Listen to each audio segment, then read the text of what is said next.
Aí temos o Wilker Leão. Vamos lá. Eu vou mostrar um lance pra você que é o seguinte. É só um trechinho da... É o seguinte, vamos lá. Eu vou contar a história pra você, tá? No meu vídeo eu reajo isso de forma completa. E é o seguinte, você sabe muito bem que o Wilker Leão foi lá. E, aliás, eu quero uma ajuda do chat nesse tema, que eu realmente não sei, tá? Ele foi lá filmar as aulas, etc. Quando ele estava filmando as aulas, na época que ele estava lá fazendo vídeo na aula, etc., eu lembro que eu reagi. Eu elogiei a postura dele, porque a postura do Wilker dentro da sala de aula não foi uma postura arrogante. De fato, não foi. Ele não chegava com o celular. E aí, essa aqui é a aula de esquerda? Não, ele faz o vídeo dele lá, ele põe lá no celularzinho dele lá e fica se filmando na aula, faz uma interlocução educada com o professor. Aí você tem tua opinião sobre isso.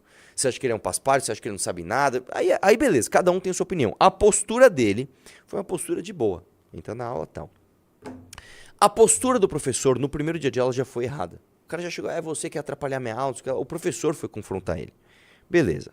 E aí eu deixei uma dúvida, falei, cara, eu não sei a legalidade disso, eu não sei se isso é permitido ou não, eu não sei até onde, né, não é a liberdade de cátedra, que a juíza até cita aí, mas assim, tem um nome, a autonomia universitária lhe dá, né, dá à universidade ou ao próprio professor o direito de impedir um aluno de filmar a aula, a sua interlocução na aula. Eu não sei isso, se algum advogado souber, Eu sei, é propriedade intelectual do professor, a aula que ele dá. Mas então, eu não posso filmar a aula e postar a aula, porque é propriedade intelectual do professor. Sim, agora, a minha interlocução com o professor no âmbito público, eu posso? Eu não sei. De qualquer forma, é uma propriedade intelectual do professor, porque você questiona ele e ele vai te dar ali uma resposta de acordo com os conhecimentos dele.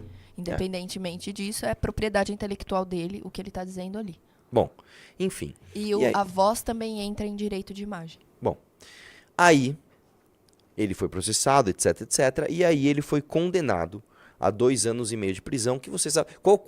a partir de quanto tempo da prisão mesmo? 4 anos. Então, toda condenação abaixo de 4 anos, você troca a sua condenação por outra coisa. Então, em vez de ficar preso 2 anos e meio, eu presto serviço comunitário, eu pago cesta básica, isso e aquilo. O problema é que você deixa de ser réu primário, tá? E é um absurdo. Você tem uma condenação criminal, você vira um criminoso, o que é um absurdo. Eu, pessoalmente, discordo da sentença. Eu acho que você decretar 2 anos e meio de prisão pra um cara... mas ele fez uma babaquice. Beleza, mas 2 anos e meio de prisão... Mas o problema ali também não foi só a gravação da aula por direito de imagem. Ele também monetizou em cima disso. Não. E outra, ele teoricamente também expôs a imagem do professor, que falou que foi ameaçado, etc, etc. Isso. Que eu não acho que o Wilker fez isso. Monetizou em cima da situação. Entendeu? Mas eu não acho que o Wilker fez isso. Eu não acho que ele filmou o professor, vamos bater nele, vamos matar ele. Não. Né? O problema não foi a ameaça, foi a monetização em cima já de uma situação que já não era 100% lícita.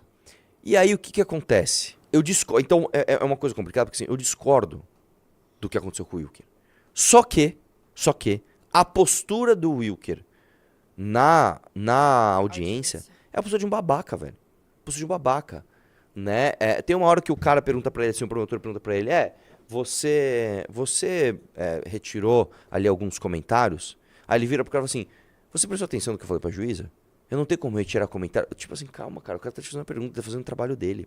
Pra que isso? Pra você mitar, pra você lacrar? Pra você, né? Então vai valer a pena? Será o vídeo?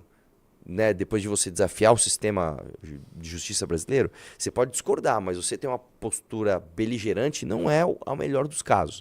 Enfim, vamos ver o trecho aí, vai lá. Antes, só confirmar, qual que é a disciplina que ele ministra? História da África. Isso. Tá.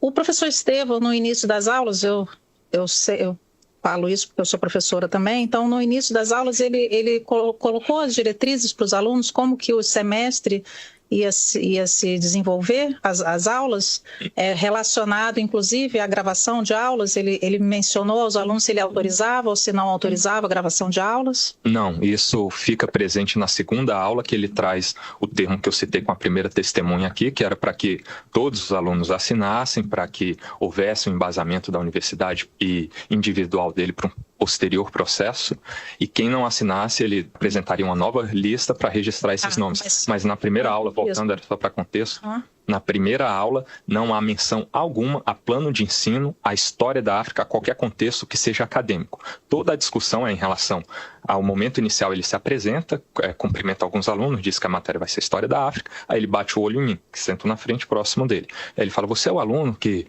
grava as disciplinas? Isso não é tão agressivo, você não vai assistir depois. Aí eu digo, sim, sou eu. E aí ele pode parar imediatamente. Eu disse, com base em que legislação, professor? Porque a gravação... Né? Só esclarecendo aqui para o senhor que a Lei de Diretrizes e Bases da Educação garante ao professor proibir a gravação de aula. Só esclarecendo para o senhor. Mas ele, na segunda aula, ele então mencionou que não gostaria que as aulas fossem gravadas, é isso?